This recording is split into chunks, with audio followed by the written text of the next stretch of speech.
For our next session, Melody a Sweet Treat, I would like to call upon our moderators, Dr. Alok Sardesai sir and Dr. Diana Rahesh, and expert panelists, Dr. Anand Bedekar sir, Dr. Neha Bhise, and Dr. Archana Kavalkat ma'am.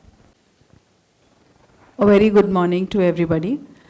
So the next topic that we are going to discuss, the next case, is going to be a very common clinical scenario, which I'm sure each one of us have encountered somewhere or the other. So I'm sure we all are going to have doubts. I request everybody to please put down their doubts on the chits that are being circulated. If time permits, we will take those questions. If not, we will still discuss your questions either during lunch break or in person. So beginning with the case, this is a 4-year-old boy child, resident of Jamaica, Indian origin, had one episode of vomiting associated with fevers for just 1 day, decreased oral intake since 1 day, and was eventually found to be drowsy in the afternoon. Apparently, he was very alert and active in the morning.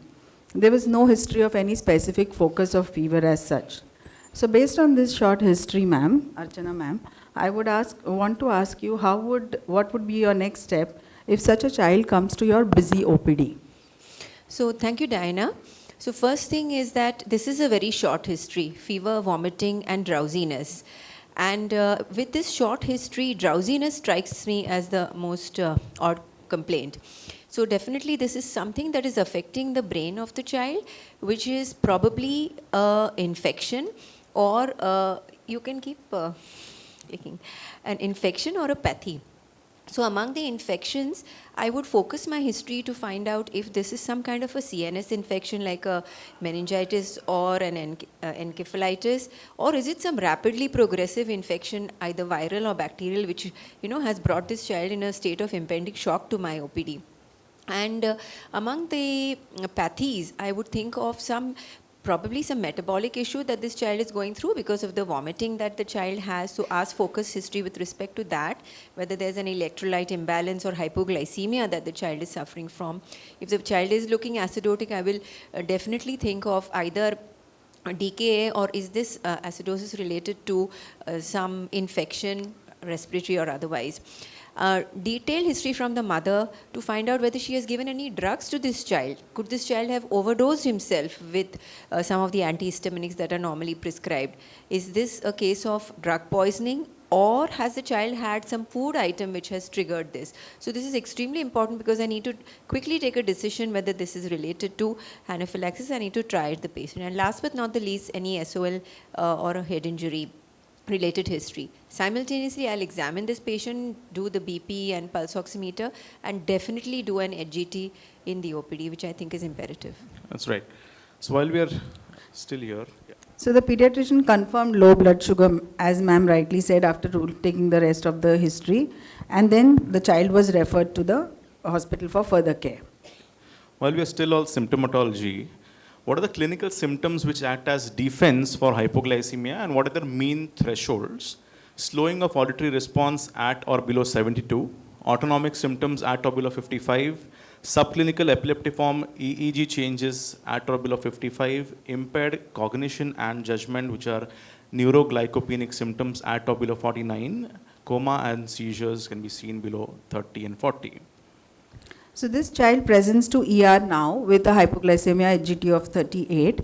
I would ask Dr. Anand, how would we go ahead with managing this child? Dr. Anand? We'll recheck the blood glucose level. If it is persistently low, we'll collect the plasma glucose with fluoride bulb. Along with that, the critical sample we'll collect. We'll discuss the critical sample later. Once in this baby, the baby was that way stable, only finding was small penis and truncal obesity. We can go to the further side. And we'll collect the critical sample, which will include random blood sugar level, BHO, that is beta hydroxybutyrate, free fatty acids, VBG, which will play a great role, lactate, insulin, C-peptide, cortisol and growth hormone, and basic IM screen will take at the same time. So what would be the value of doing a VBG and urine? I think VBG will play a great role to show which type of acidosis it is, plus ketotic or non-ketotic hypoglycemia. So we can So follow right in the beginning, you will have at least some idea and an follow the idea flow where you're chart for getting the to, same. because the critical sample can take time. Yes. So in the ER, you will have a ready VBG, Yes. even including a lactate, Yes. and a And some urine electrolytes also we ketone can give. as well. Yeah. So with these reports, then how do you further manage this case with Yeah. hypoglycemia? And If the patient is conscious, we'll give some glucose like sugar, glucose tablet, fruit jaggery or honey. If the patient is not improving, we'll put an IV, give a 2 ml per kg of 10% dextrose over a minute. Still hypoglycemia is persistent, we'll give 5 ml per kg of 10% dextrose with continuous infusion of 6 to 8 mg per kg per minute to maintain the euglycemia. Yeah.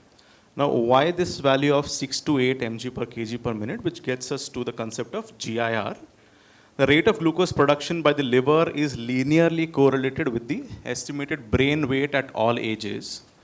And hepatic glucose production used by the brain of infants is to the tune of 5 to 8 mg per kg per minute, and in slightly older children, 3 to 5 mg per kg per minute. That's basically the concept of GIR. So you want to provide a slightly higher glucose to begin with, and then you can titrate as per response. Now, brain growth is eventually completed as the body reaches about 40 kgs and at 10 to 12 years of age, and hence adolescents and adults require very little additional glucose to maintain our glucose level above the mark of 70. Now, what are the fasting intervals, or how many hours of fasting do children tolerate before plasma glucose can fall below 70? Infants beyond the first week of life can tolerate up to 15 to 18 hours of fasting. They should be able to tolerate that. By 1 year of age, up to 24 hours. By 5 years of age, up to 36 hours. And most adults, 48 to 72 hours. I'm sure a lot of you are surprised, but that's true. So, if hypoglycemia is induced by fasting for shorter durations than these, you would suspect an underlying disorder.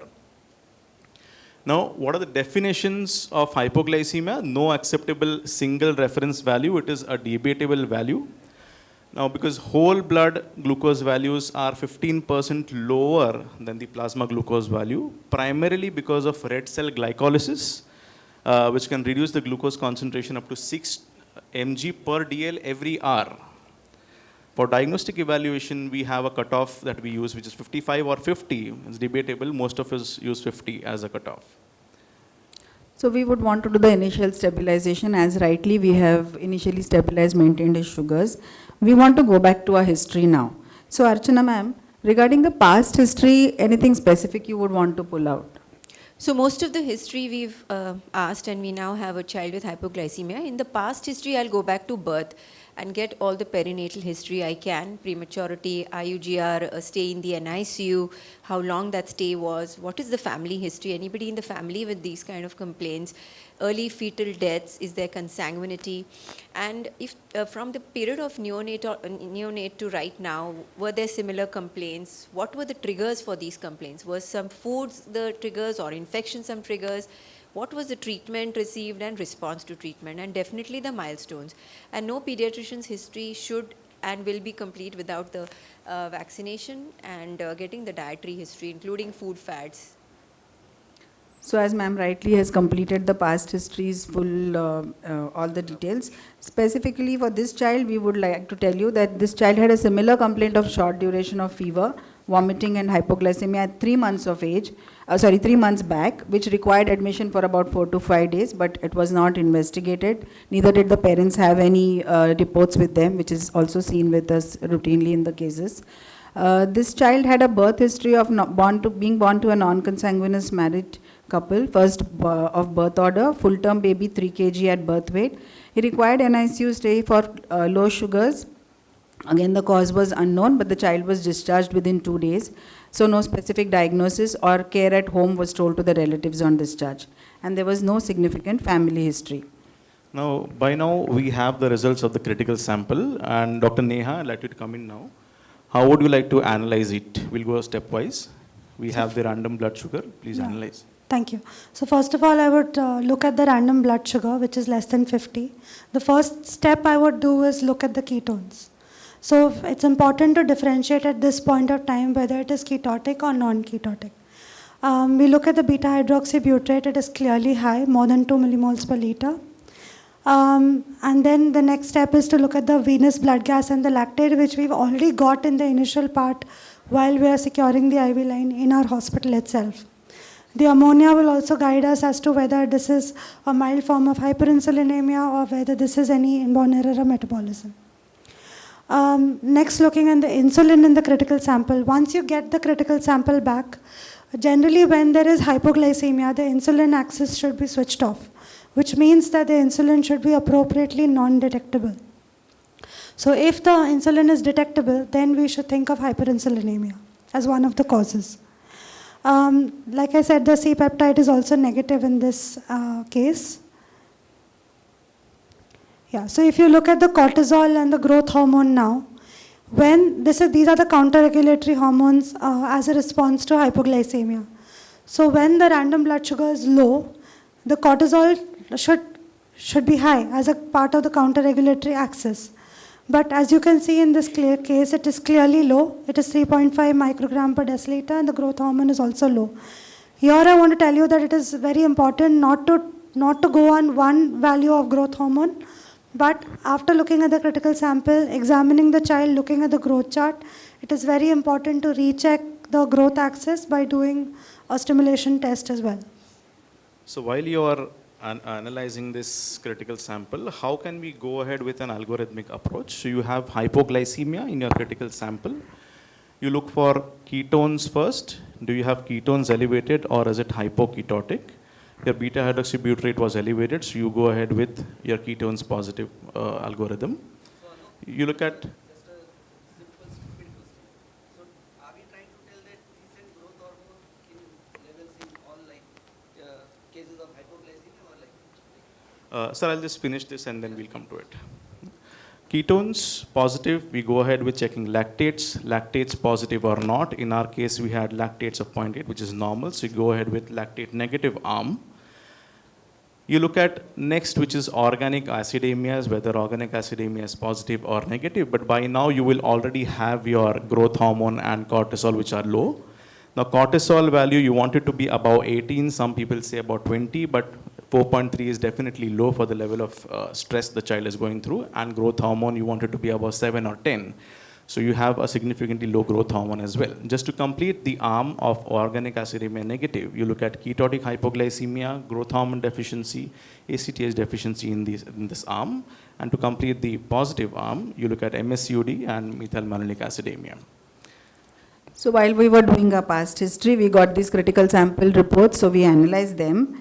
And now we have a lead at this. We have started suspecting both growth hormone deficiency and cortisol deficiency as the cause of hypoglycemia. But as pediatricians, we haven't yet completed our clinical assessment. So we have to examine the child in detail and also look at our most common indicator, which is the anthropometry. So for the examination, Archana ma'am, I would like to ask you, how do we go about it? So, top to toe examination for any child, whether in ICU or in the OPD. And in this child as well, we would go ahead with full general examination. Definitely look for dysmorphism to find out if there is any syndrome like Turner's or anything, sir? And I asked Praveen to permission to ask questions in between because I think writing and picking is becoming too. No, my question was, in OPD or a casualty, when the patient comes with hypoglycemia and we have urine ketones positive, is it really needed to go ahead with critical sample because that's lot of money for the patient? And if my ketones are positive, then I do anthropometry if that is normal, age group 6 months to 5 years, this is ketotic hypoglycemia. Is that not correct approach? Dr. Neha would like to take it. I think ketones positive could be a huge spectrum, first of all, sir. And urine ketones sometimes could be delayed positive as well because it takes time for the beta hydroxybutyrate to get converted to acetoacetate. So yes, to answer your question, I would still send the critical samples because there can be a range of either inborn error of metabolism that can occur with this kind of a condition. Ketotic hypoglycemia is always a diagnosis of exclusion after you have taken into account every other diagnosis, including hypopituitarism or growth hormone deficiency, ruling out IEMs. We need to. Answer that question. Like, can you give a list of things that you have to send as a critical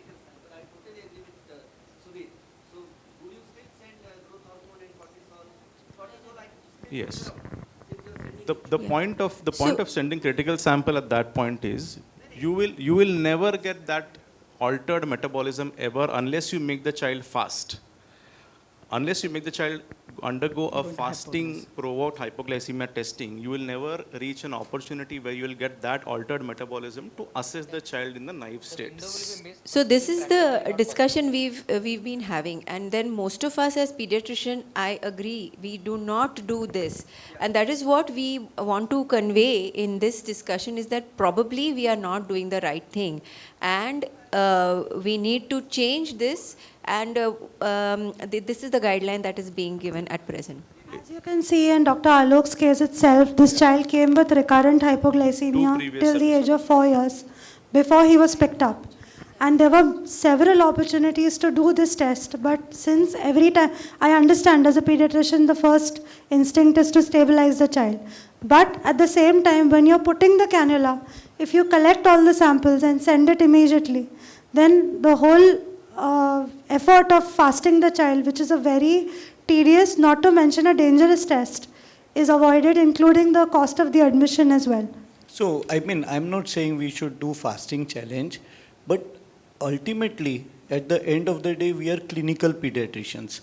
And although from endocrinologist point of view, your perspective may be slightly from the top-down perspective. We see many patients with ketotic hypoglycemia in our usual practice. And they have urine ketones. I do agree that ketones get cleared later, but clinical symptomatology plus ketones in the urine plus hypoglycemia is enough for me to know that it is ketotic hypoglycemia. This child is slightly different. It is recurrent hypoglycemia and might require more investigations. But we are talking about something else because you are correcting the blood sample, I agree. But sending the blood sample for investigation means the cost of 10,000 rupees for the child, which I think we should clinically judge whether it is needed. See, hypothyroid, growth hormone deficiency, Addison's disease, all of them will be clinically apparent most of the times for most of the pediatricians if they look for it. For endocrinologists, you will find some patients who are normally growing but still growth hormone deficiency. We don't find that. So that's what we are trying to say, sir, that we as pediatricians, we generally do not do this. And very often, like you said, we do have patients who have ketotic hypoglycemia, maybe not hypoglycemia, but ketosis because of their viral infections. And that's what we are trying to give this message here, that this, if it is recurrent, definitely, and maybe if we pick it up, if we make it a practice, whether to send a sample, use your clinical acumen later, but do collect it, because then it becomes a big headache to do that again. As we So move ahead in we'll the just move case, ahead, we'll yeah, understand just why move the ahead. critical sample was important. Yeah. So we, in this case, like we will use our clinical acumen and see growth hormone is deficient. So we look for other endocrine problems suggested by hyperpigmentation, midline defects, and then in the systemic examination, you definitely look for organomegaly, and last but not the least, anthropometry, and you would put on a growth chart, which many of us don't do, but we should do it. Very, very important. So the specific findings in this child were that the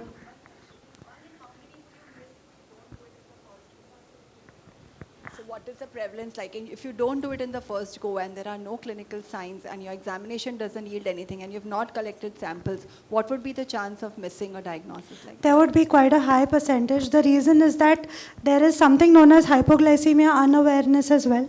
So there are many children who present with asymptomatic hypoglycemia as well. So because they are so used to the recurrent hypos, their threshold is set a bit higher. So in those cases, you would definitely miss a large chunk of children if you don't collect the critical sample and diagnose them at that point of time. In the first presentation? Yes. So in this child, the height was found to be 107 centimeters, weight was 17 kg. We'll plot it on the growth chart. Left testis was found to be descended, but right testis was not palpable in the scrotal sac. Maybe it was retractile, it was palpable up. Small sized and underdeveloped scrotal sac was found. The stretched penile length was 3.2 centimeters, which was below 2 standard deviations for that age. There were no other midline defects found in this child. The growth chart as plotted was the height was actually good for his age, and even weight he was on the 50th centile for his age. So based on the growth chart, we would not be suspecting growth hormone So deficiency. looking at this anthropometry, I would not expect growth hormone deficiency clinically. That is exactly why this critical sample was important. But let us look at other circumstantial evidence as well. The sodium was 127.9 with a normal potassium. Free T4 was low. TSH was inappropriately normal for the level of free T4. IGF-1 levels were undetectably low. 8 AM cortisol in a basal state was low, and the ACTH should have been much higher. The ACTH was inappropriately normal. We repeated a free T4, which was again found to be low. Ultrasound was suggestive of mild hepatomegaly with normal hepatic ecotexture. Now, what are the key observations here? Low free T4 and low cortisol can present with hyponatremia because cortisol suppresses ACT or ADH release, and once you have low cortisol, your ADH starts pouring in and can lead to an SIDH-like effect. Low cortisol and low GH are often found in a lot of critical samples, like Dr. Neha said, and often are a result of blunting of counter-regulatory mechanism due to prolonged or repeated hypoglycemia episodes. So we would want to reconfirm those things eventually. Hepatomegaly can be seen in GHD and GSDs as well, and amongst other storage diseases which present with hypoglycemia. And the child would very likely also have gonadotropin deficiency, which is FSH and LH deficiency, which is hypogonadotropic hypogonadism, as depicted by the polyformed scrotum and the small size penis. So what is the diagnosis here? Multiple pituitary hormone deficiency. How would you like to proceed now? I would like to do an MRI here and see.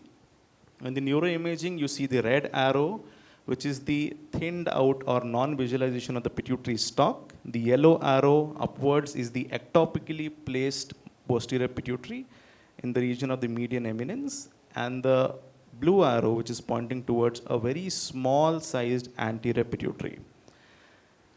So to summarize the case so far, this is a 4-year-old well-grown boy, normal birth weight, developmentally normal.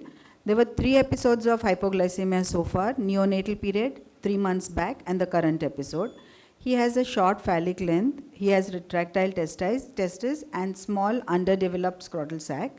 Critical sample sent was suggestive of poor cortisol and poor growth hormone response. There was a low FT4, low 8 AM cortisol, and undetectably low IGF-1 levels. The MRI done was suggestive of a classical triad of small anterior pituitary, ectopic posterior pituitary, and an interrupted pituitary stalk. So the final diagnosis is pituitary stalk interruption syndrome with multiple pituitary hormone deficiencies. Now this child was initiated on hydrocortisone followed by thyroxine. This sequence is important because if you replace thyroxine first, thyroxine will increase your metabolic rate, and whatever little cortisol is present will be metabolized, and the child will land up in adrenal insufficiency. So you replenish the hydrocortisone first, and then you go ahead with thyroxine replacement. The child had to go back to Jamaica. He did not give us an opportunity to evaluate his growth hormone axis completely. Followed up again at 5 years, 3 months, that is 1 year, 3 months later. Weight went up by about 4 kgs. Height was exactly where it was. It was 107, did not grow at all. This is how the growth chart looked. There was a clear-cut plateauing that you are seeing there. Growth hormone stimulation test was done now, which gave us a peak value of 0.34, which is 0.34, which is clonidine stimulated. The normal value should be above 7. The child was initiated on growth hormone, and this is how the child started to catch up, and is still catching up. So I would No. like to make a point here, if that's okay, if you can go back to the growth chart. So this is a very important message to plot all the previous heights and to get the growth velocity. Because if you see the point where the child wasn't growing at all, you would still say that this is above the third centile and the child is not short and everything seems okay. But if you plot the previous centiles and you see that the growth is going flat like Dr. Aloka has so nicely shown, he hasn't grown at all. That's a big red flag. So it's very important to plot all the points, even though it takes a bit of time, but to get a good growth velocity is what I would like to add. Absolutely. Now, with your permission, I'm going to take you back to the horrors of first year MBBS, which is biochemistry. Deal with it for 2 minutes. Now, in a fed state, you have your glucose, amino acid, and triglycerides which come in from your food. Glucose is quickly made into glycogen with the process of glycogenesis. Glucose is also converted to pyruvate through glycolysis, which enters your Krebs cycle by the formation of acetyl-CoA to give you ATP. Pyruvate is also converted to lactate in anaerobic respiration to give you ATP. The triglycerides are broken down into glycerol and free fatty acids, which are again converted to triglycerides because it's a fed state and you don't require those substrates. Now what happens in a fasting state or an unfed state? You don't have glucose, so your glycogen first comes out in the form of glucose by the process of glycogenolysis. Sugar drops, your insulin response drops, anabolic response ends. Glucagon and epinephrine trigger glycogenolysis. So early fasting hypoglycemia suggests either excess insulin or a problem in glycogenolysis. Now your lactate can be converted into pyruvate to get transferred for glucose metabolism through the process of gluconeogenesis. Your amino acids are diverted for pyruvate production to enter glucose production through gluconeogenesis. Your glycerol is also diverted for glucose production through the process of gluconeogenesis. So this is new glucose formation from other substrates. Now, gluconeogenesis defects will manifest only after the glycogen stores have depleted. So they come in later, thus won't occur in the recently fed state. Now, what happens to your free fatty acids? They undergo beta oxidation of fatty acids to give you ketone bodies. Now, ketones are your alternative fuel. They will leave, they will get to your brain, they will re-enter your cells to give you acetyl-CoA, enter Krebs cycle and give you ATP. Fatty acid oxidation disorders can be triggered by more prolonged fasting. So in the first months of life, when the feeding intervals gradually increase, as fasting is prolonged, disorders of gluconeogenesis and fatty acid oxidation defects present later in infancy, or rarely immediately at birth if the lactation is not established early. So this is the insulin going off at this level. These are your counter-regulatory hormones coming in to give you a response. Now going back to our flow chart, hypoglycemia, you check for ketones, ketones plus, negative. In ketones plus, you look at lactates, lactates plus, negative. In lactates, you look at, in lactate negative, you go ahead with organic acidemias plus and negative. In organic acidemia negative, you have your ketotic hypoglycemia with GH and cortisol deficiency. In organic acidemia, you have your MSUD methylmalonic acidemia. In lactates, you look at your carbohydrate metabolism defect. So the left side is all dealing with acidosis. The right side, you have ketones negative. The first thing you want to look at is insulin is present or not. In insulin absent, you go ahead with your fatty acid oxidation defect protocol. If insulin is present, you think about hyperinsulinism, which is could be acquired, or it could be congenital, and SGA, which with prolonged hyperinsulinism and panhypopituitarism in some cases. Now, if you look at the left side, you're dealing with all acidosis. You're trying to rule out each acid. So keto acid, lactic acid, organic acid. And once that's over, you go back to your non-acidotic protocol. You could remember this with a small mnemonic: K for ketones, O for organic acidemia, L for lactate in presence of acidosis. Hello there. And yeah. That was a nice mnemonic, Dr. Alok. We'll all remember that. So remember to refer that way. Yes. So if we have to send such a child home, and for this child we have got the diagnosis, but if we don't get a diagnosis, meanwhile, if we have to send the child home, what measures to manage such a hypoglycemia, to prevent such a hypoglycemia at home? Dr. Anand, could you tell us on, Dr. Neha, would you like to tell us on what measures we would take to prevent such a hypoglycemia at home? And also, if at all there is a hypoglycemia, what emergency management could they do at home? So first of all, I teach the parents how to recognize hypoglycemia. That's the most important thing. And to not forget about the fact that there could be an hypoglycemia unawareness, like I stated, and most of them could be asymptomatic. So the most important thing is, after you've diagnosed the hypoglycemia, is to tell them that first you do your ABC. That's the most important thing. If the child is not conscious, lie the child down onto a firm surface, onto the side, so that if there's any vomiting, that could come out. If the child is conscious and stable, you can give a fast-acting carbohydrate, which is in the doses that I've mentioned. It is very, very important to recheck the blood sugar after 15 minutes. If it is still low, I would still repeat that step again. And it is very imperative to give a complex carbohydrate like a cornstarch after the simple carbohydrate. The reason is that because it will maintain the sugar for a long period of time. So generally we advise, in case of ketotic hypoglycemia like Sanisa was mentioning, we generally advise a bedtime snack, or we advise cornstarch at bedtime because that is a time where there is going to be a prolonged fasting. If the child is unwell, I always tell the parents to check the sugar with the glucometer a couple of times so that they can recognize and catch the symptoms at an early stage.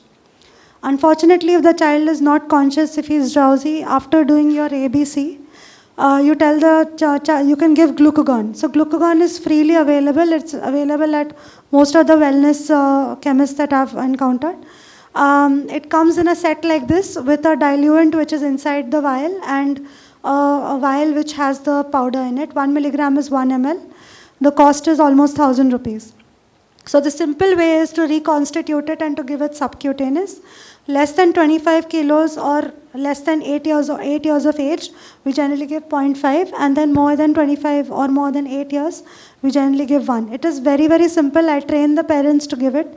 The most important thing I want to highlight here is you should always tell the parents that if there is severe hypoglycemia, in the sense that if the child is drowsy, if the child is not responsive, only then to give glucagon. And Because inject and then report to the hospital, it can be life-saving. Absolutely. Because glucagon causes a lot of vomiting and headaches, and second thing, it causes rebound hypoglycemia. So the most important instruction to give them is after administering glucagon, they have to go to the hospital. All right. Quickly move into a bit of recommendation that we would like to present. A glucometer is a must in all pediatric offices. Plasma glucose over whole blood glucose. Critical sample parameters should be clearly displayed in the ER or in the ICU. GIR calculation and formulae should be displayed in the ICU for ease. Involve the pediatric endocrinologist as necessary. Train the parents for home-based management, which is self-monitoring of blood glucose, frequent feeds, precautions during intercurrent illnesses to prevent poor feeding, cornstarch, oral glucose, and subcutaneous glucagon. So most of these therapies are recommended when a final diagnosis is not made, when you're sending the child home back while you're still evaluating the process. And if he lands up into hypoglycemia, you would want to train them with these. What are the learning points? Hypoglycemia in children may have very few symptoms. High index of suspicion is necessary. Hypoglycemia is never normal beyond physiological nadirs. Every single case of hypoglycemia has to be evaluated with a critical sample to avoid missing important etiologies.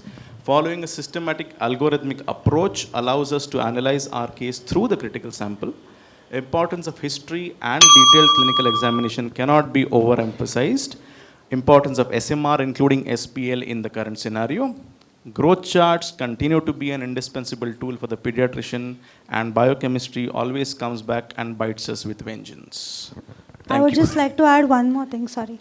To answer Sanesa's question, so yes, the whole critical sample does cost around 10,000, which is a huge amount. But if you see the recurrent hospitalizations that the child encounters because of the frequent episodes of hypoglycemia, that would account for much more. So I would say that the first hit is the best hit. Hypoglycemia is the best time to diagnose every disorder that is there in the flowchart. So the most important message is to collect the critical sample when the child comes to our OPD or ER. I must admit that this was a learning thing for me as well, and I'm sure for most of us, which we don't do. IM intramuscular is okay, no? You can give IM as well. But subcutaneous, you are less likely to injure the child with subcutaneous. Intramuscular, you don't know the sites and all of that. So. It's easier for the parents to Yeah. give. Sorry? Yeah, no, you it can- doesn't you can get give affected. You can give it. All right? Sorry? Yeah, so glucagon can be used as an IV infusion as well. You start with 2.5 micrograms per kg per hour. You can go up to 10, some even go up to 20, but that's just a makeshift arrangement, so till you come to a conclusion. So yeah, you can use the same thing. It's available as a regular vial also. Yeah, Neha and Alok, any explanation why this child had normal mid-parental height related It's a height yeah, at that yeah. time, in spite of him having such severe Yes. Yeah, pan-hypopituitarism? that's a question I'm not able to answer. This is very likely a publication. What I'm thinking of is this could be a kind of acquired etiology as well, which is called a pituitary transaction syndrome. That's what you said. That means Yeah. it happened that Yeah. time when there was But you can't explain the small size penis, the Absolutely. scrotal sac and all of that. Those earlier episodes of hypoglycemia can be explained by the hypocortisolism. Growth hormone can come in later on. It can be a sequential thing also, but not growing. Not growing at all after that incidence and growing well till now is a absolute puzzle. There is one case report which talks about an exact Z-shaped growth chart, but that was after a traumatic brain injury. Your MRI should show you gliotic changes. It will tell you a clear-cut trauma, but there was no such evidence in this case. So that means it's an extreme rarity to Absolutely have right. normal Absolutely right. anthropometry Yes. in a child with Yeah. growth hormone or Yes, yes. thyroid Yeah. of long Yeah. standing. Isn't that the take-home Yes, message? the whole point of choosing this case was to involve a lot of issues in this. This is not a typical case. This is a very rare case. This is probably the only case I've seen of growth hormone deficiency coming like this. But again, it re-emphasizes the importance of critical sample, at least for us. And At the least, most important, I can't miss it. It's like that. Yeah, I can't. the most important thing is that growth is sequential. The growth velocity, plotting the growth velocity, I can't emphasize enough, is so important. And many, like he said, sequential involvement of hormones. But generally, growth hormone is the earliest hormone to get involved in a multiple pituitary hormone. So this is quite. Cortisol is the last, Yeah. usually, which comes in. So this is quite. So that's Yes. what. So that's what. So are we debating that 10,000 rupees is more than the hypoglycemia damage? So that's. No. No, I get it.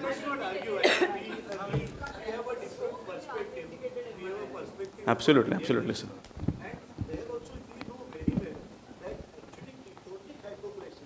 Has far lesser chances of brain damage Yes. than non-ketotic hypoglycemia. Ketones act as a fuel for the brain. Yes, So, sir. Ketotic will include GSDs also, sir. yes, I agree. It will I agree. I become mean, as ketotic, so- the kind of cases that you two are seeing are not the kind of cases that we normally see. So I agree. Sir. I agree. Okay. The reason why she made the announcement was we were expecting these questions from the audience. Why critical sample in each case? So the can just first thing collect she the said sample was, and keep. we'll take the questions later. We can just collect the sample and keep and later No, you evaluate. can't That is keep a bit it. of- One very important thing is insulin will drop as soon as you store it. So insulin ko run karo, everything else can be stored. You also said in your presentation that low insulin can be false positive in patients with PCOS. Yeah. I think that was the second Yeah, point. yeah, So absolutely. that means even when I send critical sample Yeah. and even if I get low cortisol and low insulin, I still need to investigate him for insulin. Insulin. Growth hormone. Growth Growth hormone hormone, can be yeah, low. okay, yeah. So correct, growth hormone. So instead of that, I mean, in spite of having that my critical sample indicating the deficiency, I do not diagnose deficiency. I still need to Yes. do confirmatory test. Absolutely. I think Yeah, that's the absolutely. message. You have Yeah. to recheck it by doing checking the growth hormone axis and doing Yeah. the stimulation Yeah. test again. Yes. Yeah. All right. Thank you. Thank you. Sincere thanks for enriching session and indeed sweet melody. Now I call upon stage for the next inaugural function. Let me call upon stage Master Soham Bedekar, who will be playing our national anthem on sitar. Requesting everyone to please stand up for the national anthem.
Please be seated.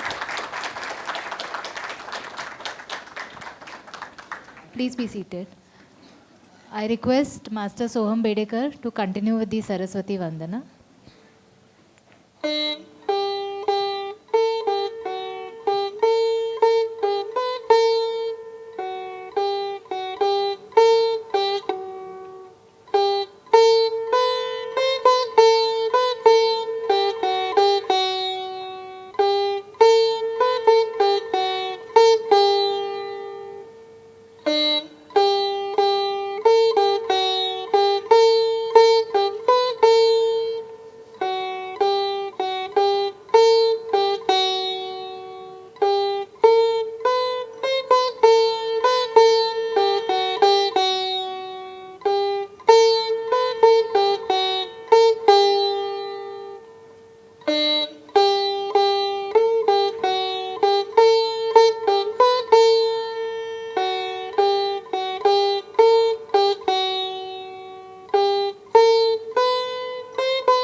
Thank you, Master Soham. That was wonderful.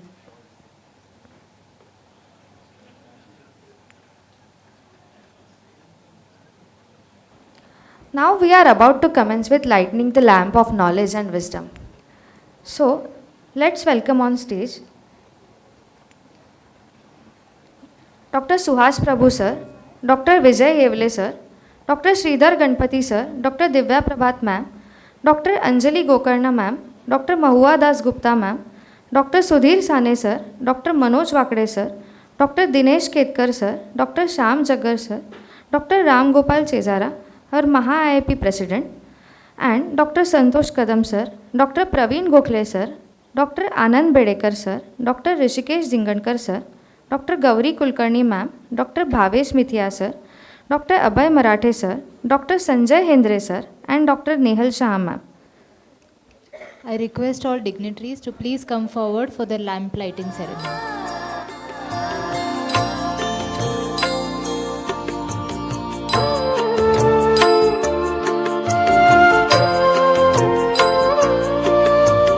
शुभं कुरुत्वं कल्याणम् आरोग्यं धनसम्पदः शुभं कुरुत्वं कल्याणम् आरोग्यं धनसम्पदः शत्रुबुद्धिविनाशाय दीपज्योतिर्नमोऽस्तु ते दीपज्योतिर्नमोऽस्तु ते शुभं कुरुत्वं कल्याणम् आरोग्यं धनसम्पदः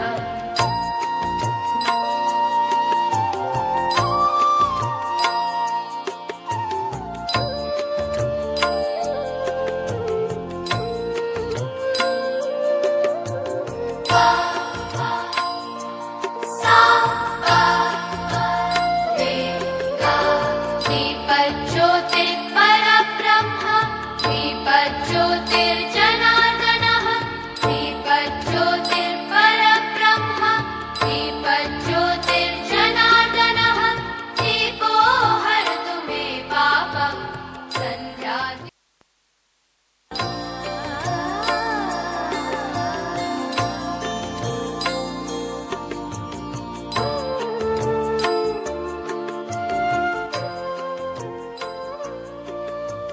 शुभं कुरुत्वं कल्याणम् आरोग्यं धनसम्पदः शुभं कुरुत्वं कल्याणम् आरोग्यं धनसम्पदः शत्रुबुद्धिविनाशाय दीपज्योतिर्नमोऽस्तु ते दीपज्योतिर्नमोऽस्तु ते शुभं कुरुत्वं कल्याणम् आरोग्यं धनसम्पदः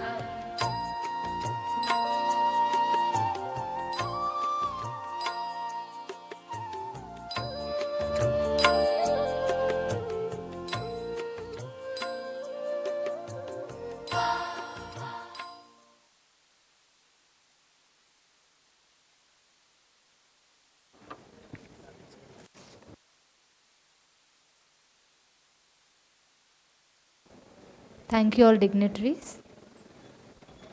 For our next session, Making Sense in Cacophony, I would like to call upon our moderators, Dr. Rachna Mohite ma'am and Dr. Jayesh Panot sir, and our expert panelists, Dr. Ratna Sharma ma'am, Dr. Rishikesh Dingankar sir, and Dr. Ajit Ok sir. Very good morning to one and all. A cacophony is a mixture of unpleasant sounds, and often we find it difficult to think straight when there is a cacophony of sounds. This case is no less than a cacophony, and today myself, Dr. Rachna Mohite, and my co-moderator, Dr. Jayesh Panot, will take you through this interesting case, and with the help of our expert panelist, we'll try and arrive at a conclusive diagnosis. So I hand over the mic to Dr. Jayesh to start the case. So, good morning to everybody. So, we have a small case presentation. A 6 months old male child who is residing at Bijapur, Karnataka, second by order of birth, 4-degree consanguineous marriage. He was full-term normal born, vaginal delivered child, 2.5 kg by weight, and apparently was well to do till 3 months of age, and presented to us with the complaints of fever since 15 days, which was mild in grade, intermittent nature, risk to respond to simple paracetamol or a crocin. And along with that, after few days of fever, the child started with having lethargy and feeding difficulty. So, and on the day of admission, child developed a generalized tonic-clonic conversion, which was 4 to 5 episodes, and for which the child was referred to the hospital. On examination, when we seen, there was a delayed milestone. Neck holding was not yet achieved at the 3 months of age. So we worked up the case, and on workup, what we have found was the 2 cell lines were affected in a CBC. The HB was 5.5 with a WBC count was slightly on the higher side, but a neutrophil count was only 27% and lymphocyte being only 54%. The inflammatory markers CRP and ASR was raised. And on further evaluation, what we have seen is urine was showing 80 to 100 per cells, RBCs was 3 to 4, but surprisingly, the culture was negative.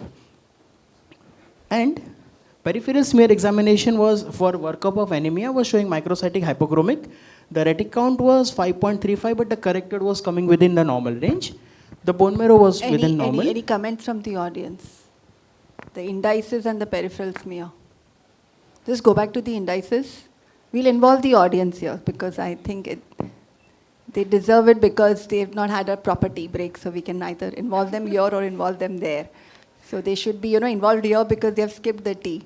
So the MCV is 95.5, and the smear is showing microcytic. It's not going hand in hand. Just to make a point here. Red cell distribution width? It's not mentioned here. Within normal range. So would you want to ask for more things here? We would want to know. We've had a lot of hematology discussions in the past over the years, so you can answer all these questions. So microcytic hypochromic.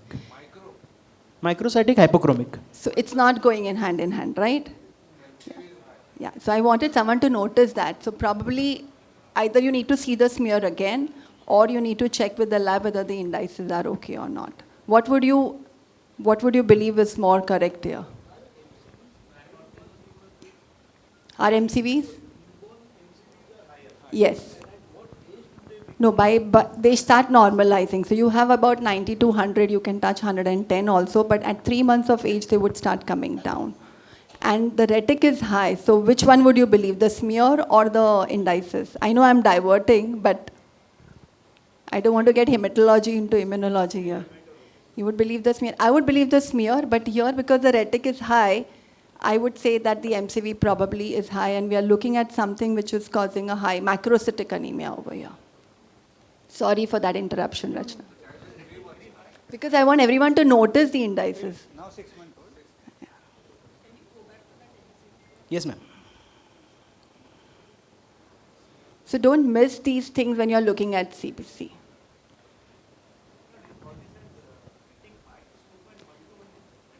Corrected is 2.12, 2.18, still little on the higher side for the anemia. So you need to look at it. The retic count is 5.35. If you add the reticulocyte production index, probably it will come down further. This is corrected retic. You need to have a RPI. It will come down further. Maybe it will fall in the normal range then. So it should be less than 2. It's little higher here. So continuing with the case, Other workup-wise, serum electrolyte, sodium was slightly on the lower side, being 129. CSF also was done, which was sterile. There was no cells. And on the for workup of conversion, the EEG and MRI was normal. So, what would be the line of treatment over here? You're also involving the. So just to analyze, this child was well till 3 months of age. Birth weight was borderline. At 3 months, he is presenting with fever, and soon after the fever, lethargy and poor feeding, which is pointing to a CNS involvement. And obviously, he also had a seizure at the time on the day of admission.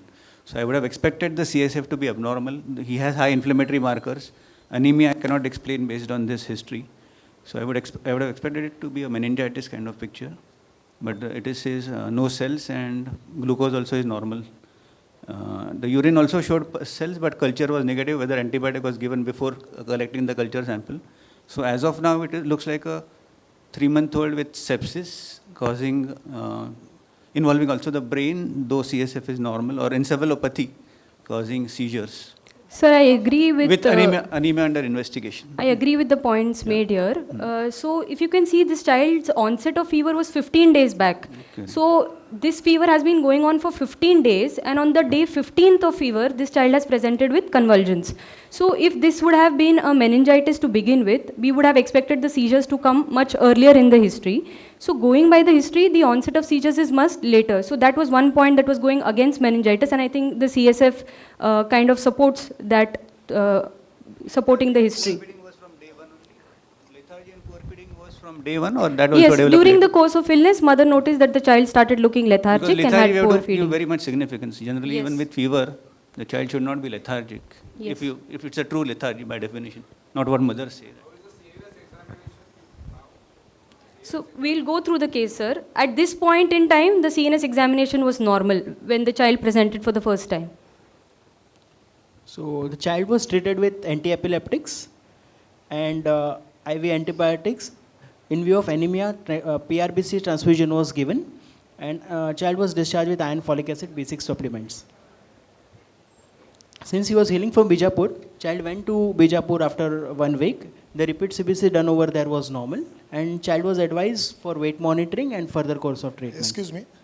See, when this child at 3 months, he presents with fever, number 1, number 2, lethargy and poor feeding. You cannot sit with this data. You have to do ABG, and you have to rule out ketosis, you have to rule out hypoglycemia, and you have to have your tentacles out for metabolic diseases. You cannot send him to Vijapur. Before he goes to Vijapur, and even before you do MRI, you have to do urine pH, urine acids, urine ketones, ABG. Basic, you classify him whether he is hyperammonemia with metabolic acidosis or hyperammonemia without ketosis. You have to define. This is not a correct method of channel. I think that's a very relevant point made by sir, because any child coming with fever and seizures who's going home without a conclusive diagnosis, where we are still not sure why there was a seizure when the CSF was normal, definitely we are missing something here. I agree with sir, and I'm sure through the case you will realize that how this case has evolved. The only thing was the seizure was very brief, of 1 minute duration only, so it could be.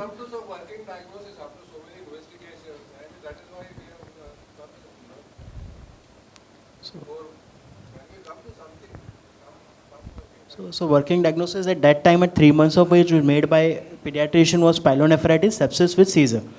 So child returned back to us at 5 months of age with the intermittent fever spikes in between. See, he has a urine which is not showing any cultures. Okay? So there can be many other causes which are non-infective causes. They can lead to sterile pyuria. And in this scenario, you have to keep this in mind. Because many of the autoimmune disorders, many of the malignancies, lymphoreticular malignancies, can present with sterile pyuria. 80 to 100 is a little unusual. They are basically WBCs, they are coming out. So while everybody is debating that, I would also, want everyone to look into the cause of anemia also, because sometimes you can put everything together into one cause. So even if you don't involve the hematologist, look into the cause of anemia. We know that anemia could be because of destruction, lack of production. You could have nutritional causes. Instead of just giving a transfusion, collect pre-transfusion samples, have a good look at the smear, and try and conclude what is the cause of anemia. Because sometimes you may pick up a cause which is linked to everything else. Yes. Everything, yes, yes, yes.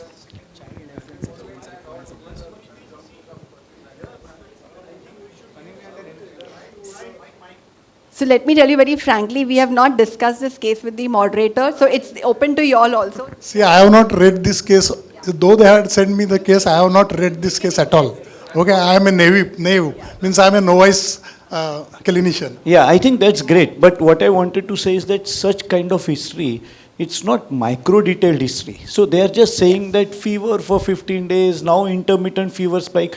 When such a patient comes to us in OPD, we would take this history in micro details. What was that fever for 15 days? Was it really documented, not documented? Was it there every day? So I think all of this, so I think we will kind of initial part of the history, we'll just kind of tide over rather than analyzing in details, because history has not been given to us in very much details, isn't it? Very cacophony word is absolutely correct.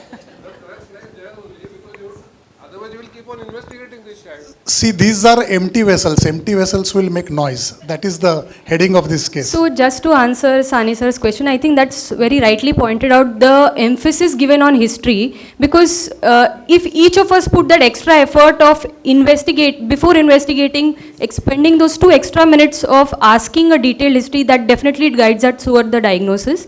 Like we mentioned, this time when the child got admitted at 5 months of age, Can the I make mother one says, comment before we go ahead? One more comment. So, I mean, had this been the clinical detail to a clinician and we don't have any complete history, what would be the thought process as a clinician, differential? That's what I think Dr. Mahendra Kelkar sir was asking. Yes. So, can you help us understand the broadly, are we dealing with a viral infection? Probably no. Are we dealing with a bacterial infection? Definitely no. The bacterial meningitis is never present on a 15th day with the fever and convulsion. Are we dealing with a pyelonephritis? Probably no, because the urine is sterile. Then what are we dealing with? Are we You're dealing with absolutely right. It's a non-infective This is etiology non-infective in process. the presence of anemia and borderline thrombocytopenia. Correct. So now, as a clinician, I also will think, are we dealing with the Kawasaki disease? This child is an infant, 3 months, 15 days fever, high inflammatory marker, anemia. so Are sir, we dealing Kawasaki disease, if would Atypical. present with anemia and thrombocytopenia, that would be a child with mass, going into mass. So that would be a sick child who would not improve unless you gave steroids. So I think Kawasaki we can definitely, even if it is thought, I appreciate that. Should but we think about it, is Yes. my question. So if you're Yes. not thinking about the viral, bacterial, infective cause, start thinking about the inflammatory causes. Yes. In inflammatory causes, what comes so unusual at such young age, multi-organ, think about inflammatory cause like Kawasaki. I mean, as a clinician, this would be the first thought process before we go ahead with the IM or other differential diagnosis. So this time when the child comes at 5 months of age, mother mentions that even when the child went home, he would have 1 or 2 episodes of fever spikes. Obviously it's not documented because they have not received any medical care at that point. And in between the fever spikes, the child would remain absolutely well. So that would definitely not explain any bacterial infection going on for so long. Viral maybe, but we didn't have much details to ponder on at this point. We are coming to that, man. So this was the history at 5 months of age. That child used to get 1 to 2 spikes per week, which was low grade. Though the parents have not documented or recorded any fever, but the history wise, the only thing they said ki that interfebrile period, the child used to be well playful.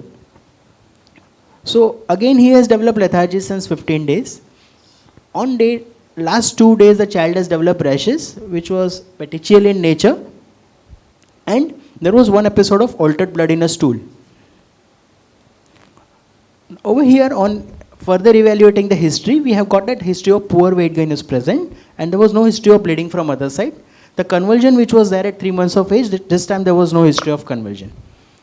So, and developmental history wise, at 5 months, the child has still not had a motor delay. The neck holding was yet not achieved, bidextrous grasp was not achieved. The child has monosyllabus and stranger anxiety present. So anthropometric wise, what madam has asked for, the weight was on the less than -3 standard Z-score. Height was also affected, and there was microcephaly also documented. General examination wise, the child was febrile. Again, the child has a pallor. Skin was showing petechial rashes, and systemic examination wise, all the systems were normal except there was hypotonia which was noted in all 4 limbs. So I'll open a question again to a panelist. What should be thought over here? 2.5 kg. 2.5. Only 500 gram weight gains in 5 months. So on evaluation investigation, we have again seen a hemoglobin was affected, 7.7 gram. This time he was having thrombocytopenia, platelets were only 5,000. The inflammatory markers were also raised. The liver function test wise, SGOT, SGPT was also elevated. Again, the blood culture was sent, which was sterile. Dengue serology was negative.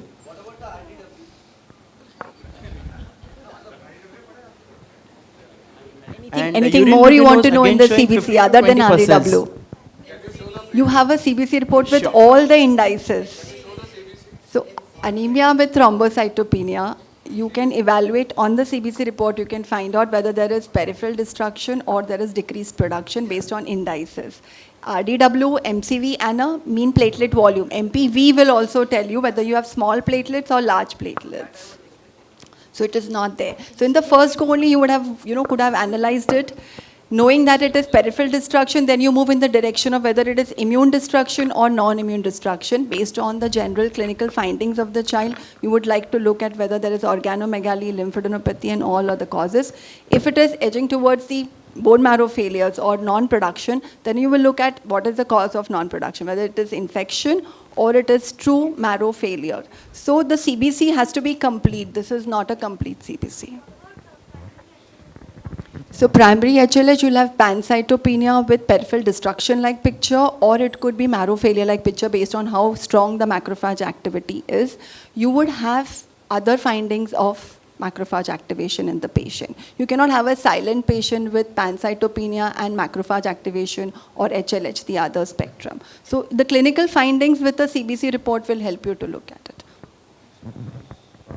So the urine routine was showing 15 to 20 pulses, but the culture was sterile. The stool routine shows 2 plus occult blood, and stool culture was also sterile.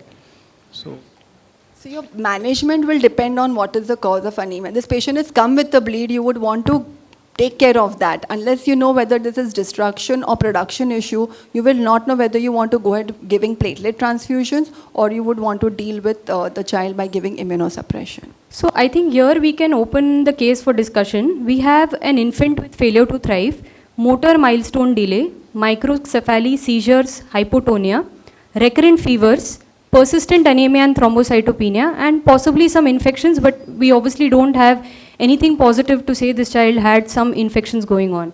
So are we missing any infections here? Should we have investigated further? What could have been the possible differential diagnosis and what kind of workup would be suggested? I'd like the panelists to add at this point. Do we know mom's HIV status? So HIV status was negative, sir. Negative. Ma'am, what about torch at this point? Because So there's one lady microcephaly. was taught, but I think the birth weight was normal. First 3 months the child was totally normal. Because there So is I think microcephaly at birth we don't know the head circumference. Do we know the head circumference at birth? We don't know. We didn't have a documentation of head circumference at So the to birth. fit all this into one- Torch screen was done and that was negative. So torch will not have a fluctuating platelet count like this. You had a count of 1.78 earlier, now you have suddenly a count of 5,000. And if you would have known the indices, you would have easily told whether you're dealing with an infection, which could be of congenital origin and causing marrow failure.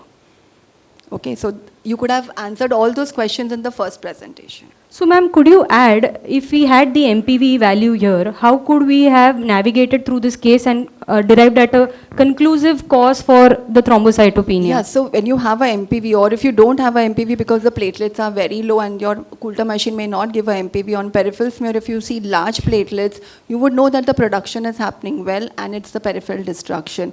You also have macrocytosis, you also have retics in circulation. So it's likely to be a destruction and you would do a immune workup for this child. At least for the anemia, you would do a DCT, ICT. Though you don't have hyperbole, you would do LDH, you would do haptoglobin to know whether you're dealing with A true destruction. Yeah. So bone marrow aspiration was done right at the first admission and that was reported as normal in this child. I wouldn't do a marrow if I know this is peripheral destruction. I wouldn't do it because I know the marrow picture will be either hyperproliferative or normal. So to To sum it up, if you have to fit it to one diagnosis, I can only think of if it's some inborn error of metabolism which is causing development delay as well as failure to thrive, microcephaly hopefully acquired. And some inborn errors I think also have immune deficiency, I think propionic acidemia or something like that. So that would, or HIV, I would have thought of HIV. Yes, I think they have hematological changes. Or HIV can fit into congenital HIV. So possibly we are looking at something genetic. One of the possibilities, as sir very well mentioned, is an IEM. And one of the organic acidemia has definitely come with anemia and thrombocytopenia.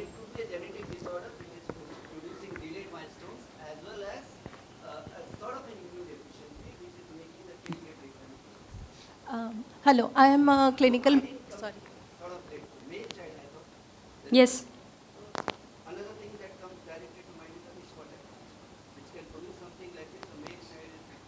Some rash was also there afterwards. Yeah. So classical picture of viscotalrich thrombocytopenia is small size platelets. Yes. Always remember that. So if we have the smear, we can actually shortlist the diagnosis. So, ma'am, I am a clinical Small. MPV, yeah. Or a smear examination. So on the first CBC, the MPV was normal in this child. The second CBC, as you see, there's thrombocytopenia. MPV could not be reported because the Coulter cannot report when the platelet count itself is low. But we can fairly say through the peripheral smear that there were no small platelets at least in this child. So all Coulter machines don't give platelet crit and PDW. So, and yeah, so if you have a Coulter which is giving you all that immature, platelet fractions, it's good to know. Ma'am, I'm a clinical microbiologist. I think the only odd person in this room. I really want to know how were parasitic infections ruled out in this case? Were the tests done? And from a clinician point of view, which were those parasitic infections which you would consider in this case? The panelists can definitely add, but I don't think parasitic infections was something that we thought of. We recently had a case of congenital malaria or a infant with malaria. I don't know whether he got it from the mother as a congenital malaria, and he came with exactly the same picture, but the bilirubin was little high, indirect bilirubin, anemia, thrombocytopenia, but he had a spleen also palpable. Yes. And in the first go on peripheral smear, the malarial parasites were seen. I think Dr. Dinesh only had referred the patient to Jupiter. Excuse me. No, not in this patient. Not in this patient. We are talking of if an infant or a newborn or like this was a 3-month-old with anemia, thrombocytopenia, always rule out common infections first. So anemia, thrombocytopenia, organomegaly in the background of fever, we would have definitely thought of anyone malaria. would have thought of it. Just Excuse to answer me. your question. This child has a remarkably high CRP and ESR. How do you explain that with inborn I was errors just waiting someone would talk about the ESR because high, ESR very is high so ESR high. and It's very high three-figure. CRP. It's 3-figure. So what is your take on that, sir? This is a cacophony, sir. I am wondering Everyone whether is this allowed is to only talk. one patient or this is 2-3 patients mixed up. That's But a real that would be that would be the I height think, of cacophony. I think Ratna ma'am would That agree. is a real cacophony. Yeah, Most no, often ESR is not done This as is a part one of our patient. workup. I first answer his question. Yes, This is one patient yes. and one patient's report. Yeah. So the ESR will not be so high. So when you Yes. get such high ESR, you're obviously looking at hidden inflammations. Okay, and this inflammation is extremely of high kind. That means there are multi-systems involved here. So this could be an auto-inflammation process which is causing everything. If I knew this was peripheral destruction, I would have, said for sure that this is auto-inflammation. Yes. So very rightly pointed out, most often we don't land up doing an ESR in our routine practice, but especially when we have cases here where there is multi-organ involvement, I don't anemia, think the pediatricians will agree cytopenia. to that. They do ESR. It is better always to do ESR rather than do MRI. Yes. It is always better because on our frame, the frame which is there in front of mine tells me what is happening inside the body. MRI is useless, waste of energy. So no, ESRs are being done, and I'm sure people here are doing ESRs. Especially in child with a chronic history, long-standing. Yes. Now this child, if you see, there is a fever, intermittently he has got seizures. And the seizures, nobody is talking about. We don't know what is this type of seizures. Your EEG is normal, your MRI is normal. So what are you thinking in terms of, So this can be autoimmune seizure, It can be autoimmune seizure. So there were a lot of clues to autoimmunity or autoinflammation here from the beginning. Yes. Explain the microcephaly, will it explain the... So we need a diagnosis that So can I fit think the one CNS, thing is the not fitting. hematological manifestations and the fevers and high inflammatory markers in this child. So one of the diagnoses that sir very rightly suggested is IEM because that can explain all together.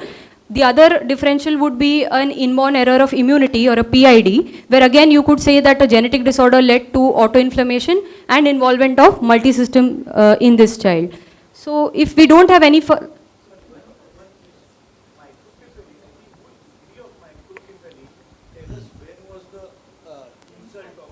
And whether it was at birth, we don't know.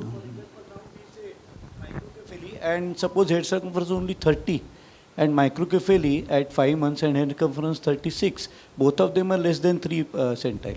But a microcephaly 30 would mean something else altogether to us with a history of consanguinity and other things. See, we assume that head circumference was normal at birth and progressively has undergone microcephaly in this child, if at all. Then, considering the history, we can think of brain which uses the energy from glucose, fatty acids and amino acids. And if this child has got some metabolic error, then progressively over a period of time, he is going to get some metabolic destruction in the brain, and as a result of which the mass of the neurons is going to decrease, and that will lead to... We are bringing out so many points in this case.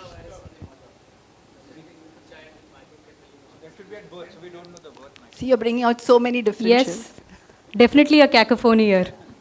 So just because we have a lot of other things that happened with the case, I'll just move on. Yes, sir. Less than -3 standard deviations. Yes. So like we rightly pointed out, we did think of an inborn error of immunity. The points in favor were multi-system organ involvement, early age at onset. However, odd points were intermittent fevers that this child had. Epilepsy syndromes was also thought of due to the developmental delay, hypotonia, microcephaly, seizures. But odd points were why would this child have bicytopenia and possibly some infections. Primary HLH was also thought of. In favor was fever, bicytopenia, elevated CRP, transaminitis. But what was odd here was high ESR. We would expect a low ESR because of low hypofibrinogenemia in HLH. And there was no organomegaly to begin with. And finally, we also did think of primary immunodeficiency. In favor were the recurrent infections, multi-system involvement, high ESR CRP. However, odd point would be pyuria. The reason I point this out is UTI is not a classical presentation of PIDs. So when we say recurrent infections in PID, UTI is not one of the classical systems that are involved. So moving on, we worked up this child for metabolic workup. Serum ammonia was normal, lactate levels, ketone levels were normal, and even ABG was normal in this child. An expert opinion was taken from a ped neurologist, and possibility of epilepsy syndrome or AD-induced cytopenia was considered by the neurologist. He tapered and stopped phenobarbital, continued levetiracetam, added topiramate, and advised to send a genetic test to look for genes related to epilepsy syndromes. HLH workup was done. Ferritin was high, but borderline high, 837. Fibrinogen was within the normal limits, and fever subsided with antibiotics that the child received, and ESR continued to remain high, and there was no organomegaly. Therefore, the further workup was not performed. PID was thought of at this point. However, the pediatrician thought this is a sick child. I'm not sure whether the test would be reliable at this point, and he said, let's do it on follow-up when this child comes to the OPD. So just to summarize, 3 months, possibility was of a pyelonephritis, sepsis, query seizures, query cause. 5 months again, we are not sure what we are dealing with. This child was treated with IV antibiotics, phenobarbital was stopped, topiramate was added, PRBC platelet transfusions were given, planned to send PID workup on follow-up and genetic test on follow-up. So on discharge, this child had a hemoglobin of 12.3, counts were normalized, and platelet counts had increased after the transfusion, and CRP had decreased to 50. So thinking that this child is doing well, was sent home and asked to come back on follow-up.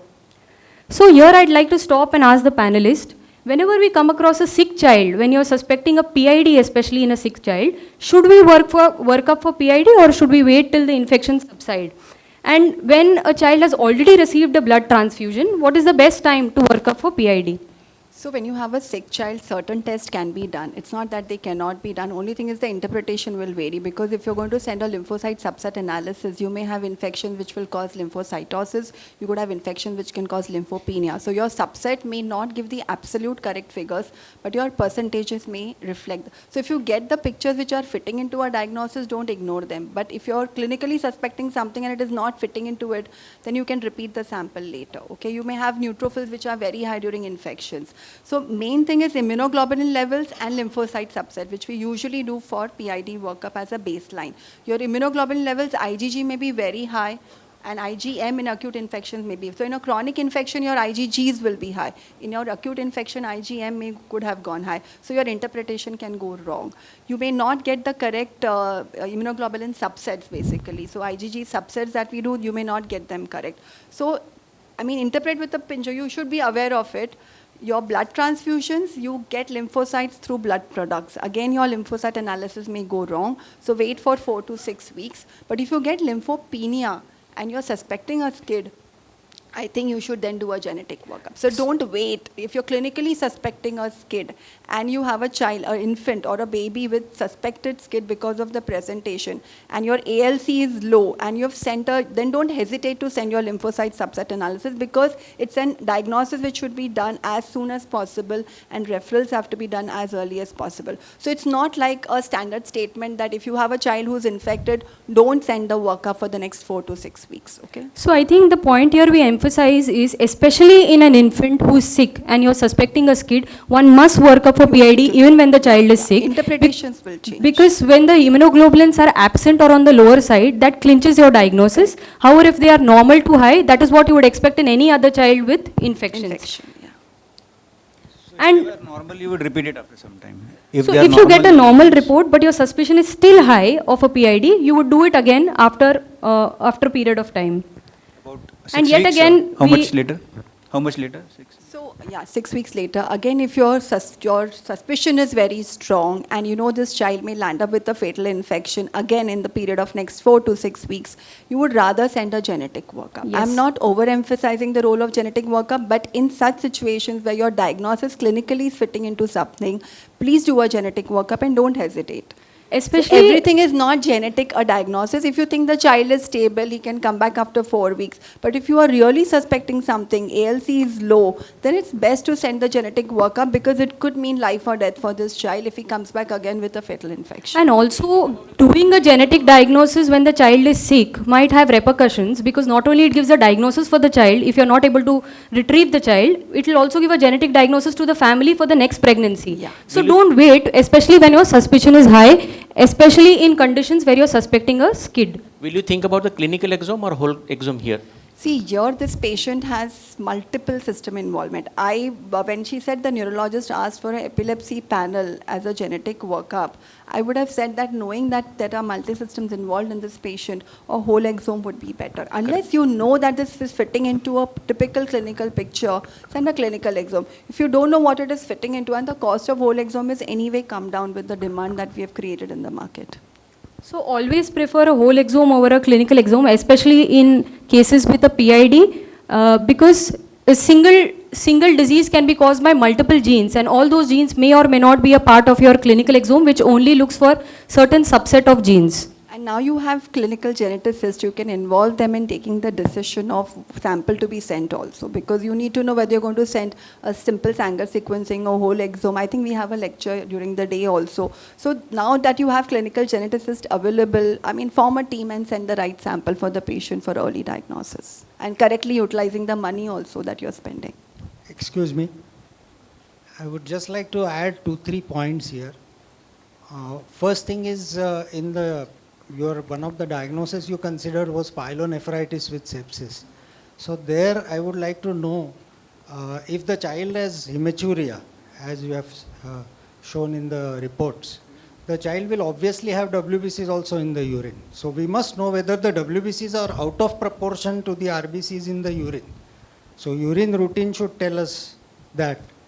Number 2 is a sonography of the kidney, where urinary volume is a sensitive index for knowing about pyelonephritis, even in a culture negative child, because I'm sure this child must have received antibiotics and urine culture may come negative.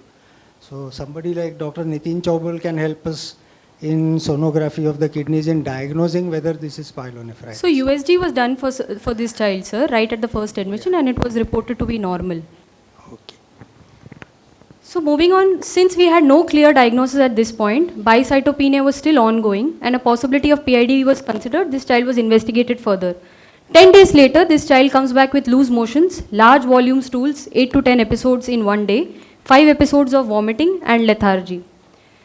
So to summarize his history over the last 6 months, 3 months we had sepsis, pyuria, seizures, intermittent fevers, anemia, failure to thrive and motor delay. Again coming with intermittent fevers, rashes at 5 months of age with anemia and thrombocytopenia, and yet again at 6 months of age this child has come back with an episode of acute gastroenteritis with ongoing fever spikes. And as you can see, he's still having failure to thrive. Weight is 2.9 kgs, microcephaly is present, there is pallor, there are signs of dehydration, and on systemic examination we note this child has hypotonia of all 4 limbs, TTRs are present, and other systems are normal on examination. CBC continues to show anemia of 7.7, total counts are 10,370, lymphocytic predominance with presence of thrombocytopenia, extremely high elevated CRP, procalcitonin is slightly elevated, the LFTs are normal during this admission, and even serum creat is within the normal limits. So infective workup was yet again performed where a blood culture was sterile, urine routine continued to show some pus cells. Urine culture this time grew Enterococcus fecalis, but the colony forming units were not significant. Stool routine showed occult blood, possibly because of the ongoing thrombocytopenia. Stool culture was sterile and fecal calprotectin was elevated. So here I'd like to pause that since we've already discussed what could be the possible causes of persistent anemia and thrombocytopenia, and what is the kind of workup that would be directed at this point. So I think we have discussed this based on what we are dealing with in the form of destruction or, production. I would only like to say that when you're dealing with suspected PID, the conditions that come to your mind are either you are dealing with marrow failures which come as part of PID. You also have autoimmunity where you have cytopenias, and you have the HLH spectrum where you have cytopenias. So if these 3 things commonly, if you remember, that you're dealing with a child who's probably a PID and has cytopenias, you should shortlist into these 3 and look. Then autoimmunity will have peripheral destruction. Marrow failure will obviously be, through the indices, and you can do a marrow and prove it. So by this time we are reasonably sure we are not dealing with infections causing anemia and thrombocytopenia. Malignancy has been decently ruled out. What remains to be evaluated is the autoimmune cause. So it was anyways not significant. 5,000. Yes. So for workup of bicytopenia, here you have retic count which is 0.67%, corrected retic count is 0.4, immature retic fraction is 15%, and retic hemoglobin is 31.5. Immature platelet fraction is 17.3, which is elevated. Peripheral smear shows platelet counts, no abnormal cells. LDH is within the normal limits. Bone marrow aspiration, as had been previously done, was normal, and CMV parvovirus PCR had been performed, and that was reported to be negative. Coming to workup for autoimmunity, DCT was positive in this child. ANA by IF showed 3+, strongly positive with a nucleolar pattern in 1:100. C3, C4 were low, that is this child had hypocomplementemia, and ANA profile was performed which was negative. So at this point, when you have anemia, thrombocytopenia, ANA positivity, DCT positive, you are looking at something like an AIHA with ITP. If, I'm sure Dr. Ratna ma'am can add on this. And we diagnosed this child to have an Evans syndrome, and we treated this child with IVIG 2 gram per kg. Surprisingly, the LDH was not high, and the retic was not high this time. The Yes. other retic was high normal or little more than normal, Yes. but this time it was not high. So it just tells you that there are fluctuating antibodies. Yes. Sometimes they are targeting only the platelets because your IPF is high, and this time the anemia was not as significant as the thrombocytopenia. So ma'am, could the blood transfusion that was given to this child just within last 10 days, this child presented again within 10 days Within after. 10 days, yeah. So So the could HB that was- have altered the reports at this point? LDH should not get altered. If there's chronic hemolysis happening because of peripheral destruction, you'll retic? get some. Retic also, if the marrow is trying to compensate, so you've given a transfusion, it may decline a little bit, but it has to pick up again. If you have enough nutrients for the marrow to produce the RBC. So these were the oddities that we found on the workup for bicytopenia, but because the autoimmune workup was positive in this child and you had bicytopenia neutropenia ongoing. We treated this child with IVIG, high dose, 2 gram per kg. And as you can see, on the following CBCs, the hemoglobin stabilized, there was no further drop, and platelet count subsequently improved to 1,94,000, and CRP had decreased to 55. Coming to the developmental delay and hypotonia, which we could not explain, CPK was within the normal limits, calcium, potassium, vitamin D were normal. At this point, a possibility of congenital myopathy was thought of because this child had more of a motor delay along with peripheral as well as axial hypotonia. So the ped neurologist suggested we go for a EMG and NCV, which was planned on follow-up. So by this time, we had...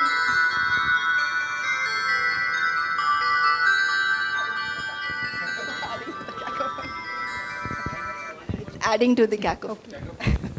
So by this time, we had ruled out metabolic disorder, epilepsy, HLH, and what remained was primary immunodeficiency.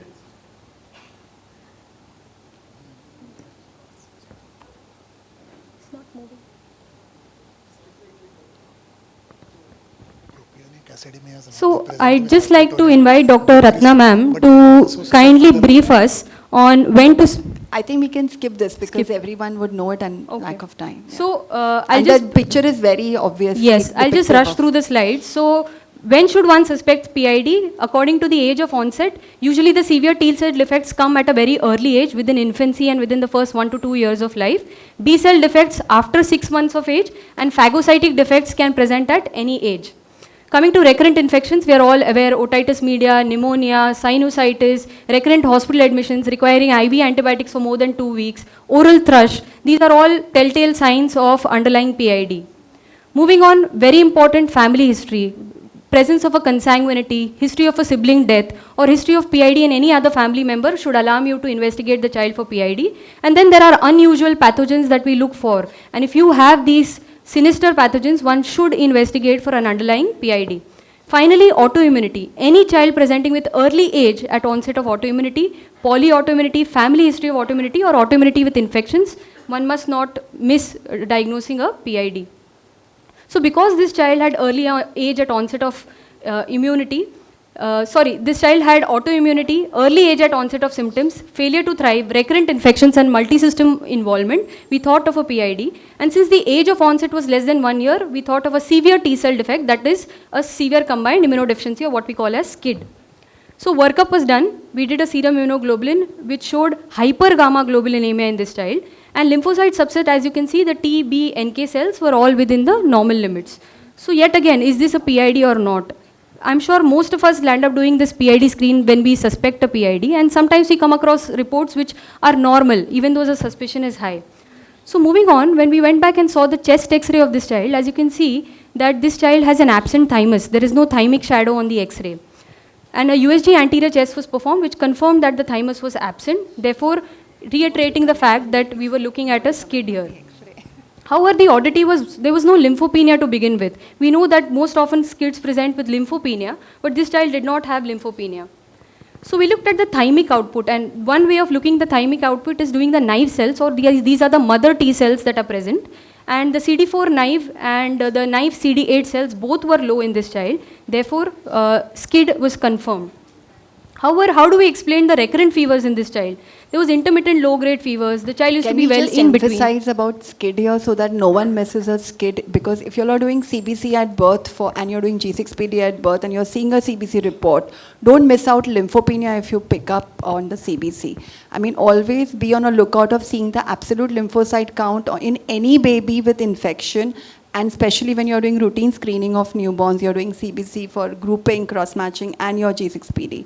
Second thing is, if you don't have lymphopenia and you have a child who's actually sick, you can have a leaky SCID, where you could still have lymphocytes in circulation of some amount, which could be dysfunctional or low normal, and it still could be SCID. So don't think that if the lymphocyte count is normal, this cannot be SCID. That is one message I want to give. Yes. And family history, very important. You just mentioned the ALC cutoffs for the... So yeah, so there are age-wise cutoffs, but anything less than 1500 should raise your antenna. Then you have cutoffs based on age, so 800, 1000 and 1500. Look at the age of the child and look at the chart.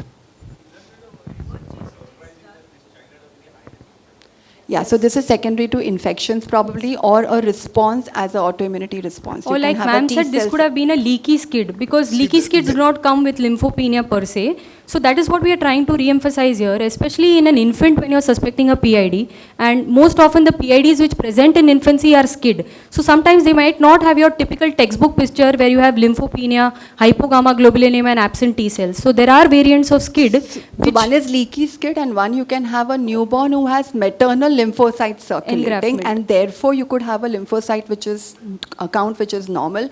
And these babies actually will have something like a skin GVH because they have maternal lymphocytes circulating in the baby, and the baby will have a rash like a skin GVH. Yes. So that is another form in which they can present, and you may miss at birth because your lymphocyte count is normal. They can, based on the lifespan of the lymphocyte count, 3 to 4 months. And in that period, that baby can have significant manifestations like GVH. So when we asked the mother mentioned that this child had very poor sweating. So we possibly thought that this poor sweating was contributing to his rise in temperature. So here we have a syndromic PID with an immunodeficiency, autoimmunity, congenital myopathy and absent sweating. And when we try to fit in all of them within a single diagnosis, we thought of two differentials, that is ORI1 defect and STIM defect. And subsequently we received a genetic report in this child which showed a pathogenic homozygous mutation in ORI1 gene. So just to make it simple, this is a T cell and this is a TCR. When an antigen is recognized by the T cell, it sends signal to the endoplasmic reticulum which releases calcium. This calcium stimulates the ORI1 channel which is present on the surface to bring in more calcium, and this causes activation of the T cell which helps it in proliferating. So if there is a defect in the ORI1 channel, there will be no T cell activation, though the T cells will be normal in number, and this is a T cell activation defect which presents like SCID. So it is autosomal recessive, and it can also have multisystem involvement in the form of defective dental enamel, ectodermal dysplasia with anhydrosis and congenital myopathy, and the treatment here is a bone marrow transplant. However, the outcomes are very poor in these children because though the immunodeficiency improves, the other multisystem involvements may not improve after a bone marrow transplant. So I'd just like to end with some take-home messages. Infant with failure to thrive and recurrent infections, one must suspect a PID, especially a SCID. Early age at onset of autoimmunity, one must look for a monogenic cause.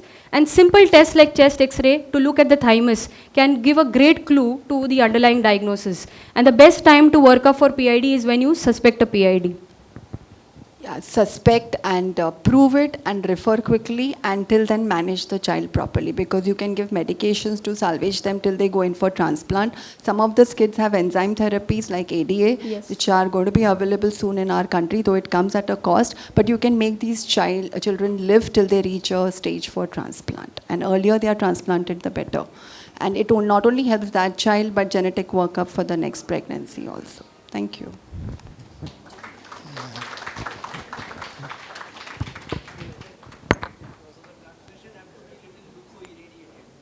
Yes.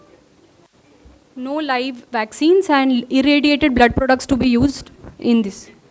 Yes. Thank you, dear panelists and faculty, for the amazing insights and expertise shared on this topic. Requesting dignitaries to please proceed to the felicitation point.